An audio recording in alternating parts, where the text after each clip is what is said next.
Have you ever been in a situation where you started a project, you were really, really excited to start this assignment or to start this book, and you started it, and then while you were doing it, it feels like that motivation and the momentum kind of dwindled, and then you got an idea and you started a new project and a new assignment, and now you have multiple things that you've started and nothing has been completed.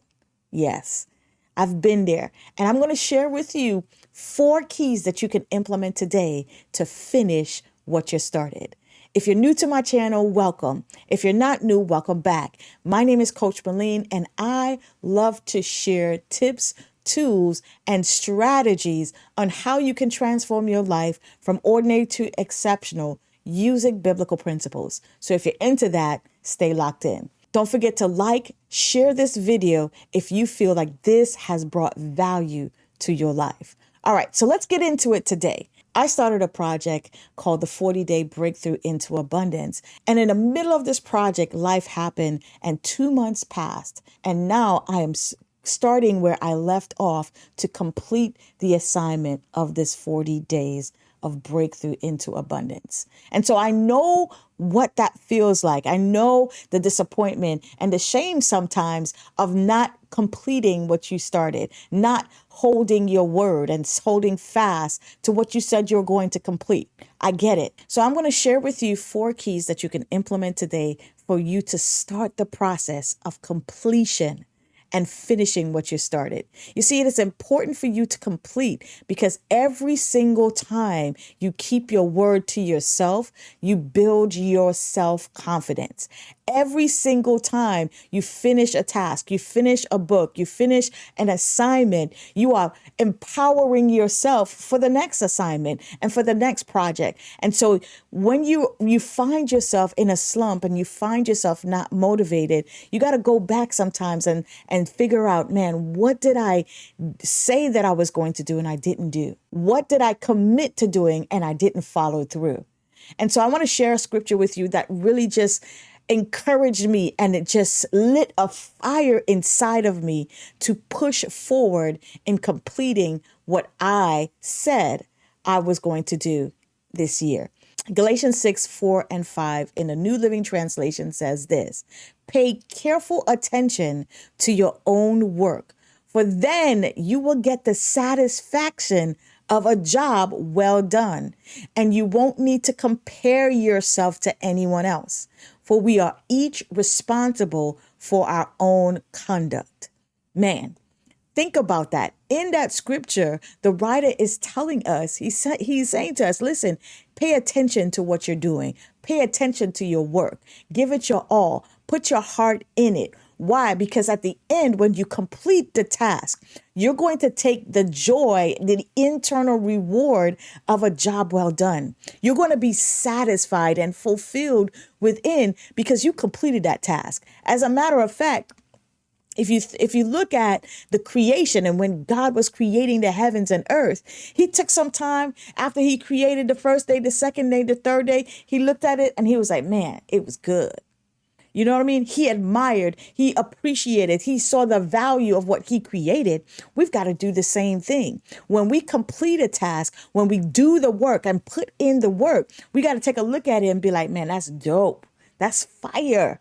Why? Because you know you put your heart and your soul into it and you're getting the satisfaction of a job well done. Now, of course, not only are you getting that internal reward, then there is an external reward. When you do excellent work, when you do exceptional work, people take notice. You are rewarded. If you're an entrepreneur and you're doing exceptional work in the marketplace, you're going to get more clients. The marketplace is going to reward you with more clientele because the word is going to get out that your stuff is the creme de la creme. It is the best of the best. And so you put your heart and your soul into it. I heard a speaker say this and I thought this was amazing. And he said, how you do one thing is how you do everything. So meaning if you are half stepping and you're not putting your heart into it and you just throwing it together, guess what? You're going to be doing that sloppy work in every area of your life. But if you put your heart into something, and if you put your heart and your mind and your soul and all your energies into your work, whether it's your school assignments, whether it's work at your job, whether it's work in your business, if you put your heart and soul into it, you're going to reap the reward of a job well done. And isn't that what the internal reward we want? Because the principle is you reap what you sow. If you sow excellence, you're going to reap excellence in return. If you sow value, you're going to reap value in return. And so that's how we follow the biblical principles to get the biblical results. You know, one of the things I love about God is he says, listen, I'm going to do exceedingly abundantly above all you can ask or think. So if you're sowing excellence, if you're sowing in the spiritual realm and sowing into the goodness of God, man, you're going to get exceedingly abundantly above all you can think, because that's how God multiplies things. I just want to share that encouragement with you. Don't just do it to do it. Don't just do it to get it done, but do it in a way that is excellent, that is pleasing to you, that you are satisfied with. Have a value, have a standard for your own life to say, listen, if my name is on it, it's going to be the best. It's going to be exceptional so that people will recognize you and align you with exceptional work. You want that to be your brand, so to speak. That when people see you and they recognize you, they say, man, she always does great work. She always has great value. And so the scripture is just encouraging us to put careful attention to your own work so that you ain't going to compare yourself. You don't have time to compare yourself with anyone else. Why? Because I'm so busy focused on what my hands are doing and what I'm called to do, and doing it with such a level of excellence to my ability, to where I am, to what I can handle. I'm doing it to the best. I don't have time to look at what you're doing. No, because I'm focused on what I'm bringing to the table. So I'm not comparing myself. I'm not falling in that trap of comparison. Okay? And so sometimes you've got to begin to empower yourself through the word, just like David did. He said he encouraged himself. You have to empower yourself whenever you feel like you're in a place and you have multiple projects started. You got to, first thing that you must do is you've got to make a decision. I am going to complete this thing. I'm going to complete this one assignment. So you decide which assignment and which project you want to complete first. That's the first step. The second thing that you got to do is you got to commit to it. Listen, I'm going to see this thing through the end. And every single day, I'm going to do part number 3, which is execute a plan. I'm going to put that plan in motion so that I can be rewarded by the satisfaction of a job well done. And that is the fourth key, to reward yourself, just like God did. He looked at his creation. He looked at what he did and he was like, man, it's good. You've got to reward yourself internally and externally.